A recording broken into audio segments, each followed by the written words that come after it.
Hi, for this week's Kiss My Friday, I guess I will be talking and you will be listening. Yeah, you know, there has been a very big, actually two big earthquakes in Turkey, and many people are died. I think it's like 10% of whatever media is telling, or maybe more of it, because I know that there are so many areas, even after day four, with no help. So we basically leave these people alone to die. And I don't want to say much because my government is watching everything instead of, getting out to help. But I could be saying that the number of survivors could be more if we had used our resources like our army and etc. Um, I want to tell you why you should help, okay? I had lived an earthquake like in 1999. Seven four. It was 7.4, and it was big. And in my city where I used to live, the damage was severe. We were lucky because we were in a more stable zone. But the real damage was very bad for Istanbul and Gölcük and other cities. I don't know if you have heard these names, but after the earthquake, we had to live in tent like, I don't know, a year or something like this. Then a container home, like I think 3 years or something like this. I was 18, and you should help. Why? Because these people, after the earthquake, they don't have any electric, which means they can't, like, if their charge is low, you can't reach them. They can't use any AC or anything to warm up themselves, okay? Also, no food for the stores that work with electric, right? Access to water and food, even bread. Because newsflash, all the bakery shops are down too. Most of them, anyways.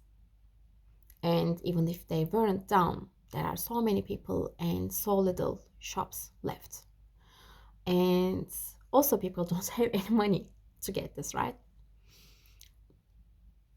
It's very cold out there right now. It's like very heavy snow. And these people are still buried under the ruins. So I don't know how long they can stay, even the survivors. Like,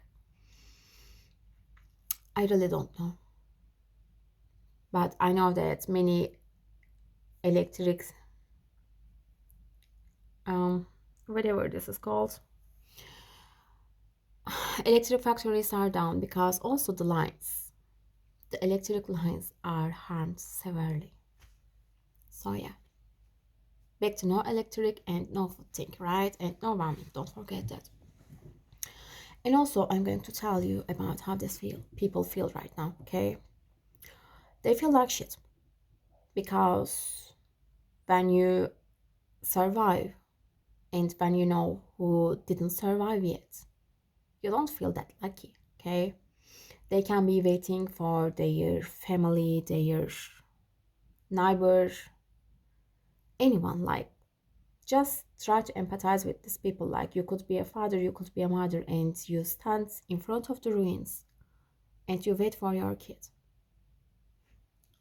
And how do you think their psychology right now?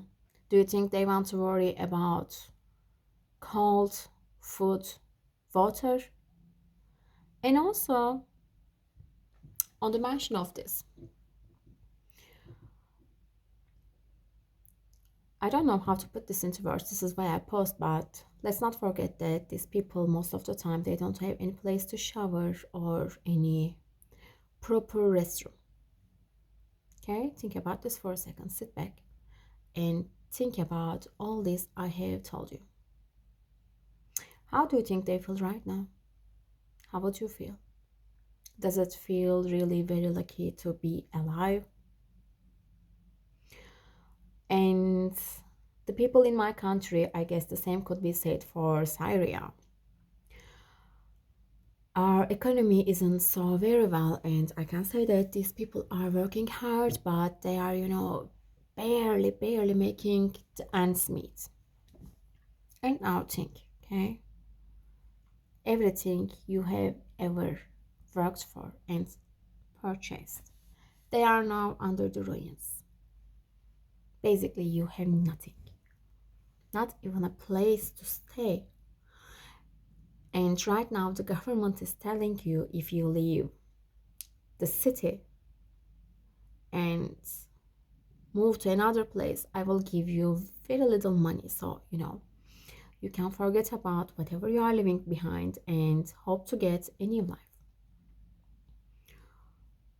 So, how does it work? Like, I'm trying to understand, like, how how this is happening. Like, I'm trying to wrap my head around it. But to be honest, I can't.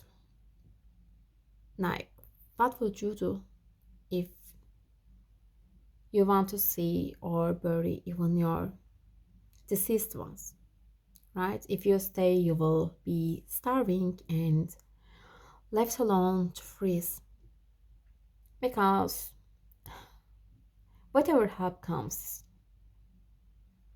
most of the time it's not enough, okay? And what would you do? And we have to literally beg people to help. Like, you could be born in this country, or I don't know, as a tourist, you could be visiting there, right? This is life, everything happens. Nothing is for granted. And I don't know, people are why so like sitting there without doing anything. Like, how do you feel when you go to bed? Like, we are all very sad about what's happening out there, and it's just so bizarre because unless you have friends over there or anyone, you don't know how bad it is, because as usual the media is like, oh, it's fine, this is under control, don't worry, social media is just a lie. No, no, no. And so whatever you think you know about here, forget it or multiply it with at least 90, okay? And if you still are hesitant about donating to any organization, any charity you feel comfortable with, then go and check the mirror and ask to the person what kind of a person I am. Because I think your kind sucks.